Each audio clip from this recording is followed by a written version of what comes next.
অদ্ভুত একটা ফিশারি। আজকে অনেক দিন যাবৎ বৃষ্টি হইতাছে। বৃষ্টি হওয়ার পরেও কিন্তু এই ফিশারির মধ্যে সেরকম পানি নাই।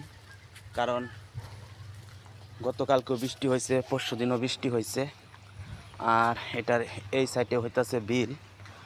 চতুর সাইড দিয়েই কিন্তু বিল। বিল হওয়া সত্ত্বেও কিন্তু এখানে সেরকম পানি নাই।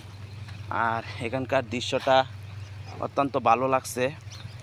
কারণ এখানকার যে একটা দৃশ্য, এই দৃশ্যটা কিন্তু আমার নিজের কাছে অনেক ভালো লাগছে, খুবই ভালো লাগছে। কারণ চতুর সাইড দিয়ে কিন্তু এই বিল থাকা সত্ত্বেও মাঝখানে যে ফিশারি, এটা আবার অনেক গত, কিন্তু সেখানে কিন্তু সেরকম পানি নাই। পানি না থাকার কারণে আপনাদেরকে আমি আরও দেখানোর চেষ্টা করব যে এই যে একটা জায়গা দেখতেছেন, এই জায়গাটাও কিন্তু একটা ফিশারি ছিল এক সময়, হয়তো বা এখন কচুরি পানা হয়ে গেছে। আর এদিক দিয়ে তো রাস্তা আপনারা দেখতেই পারতেছেন।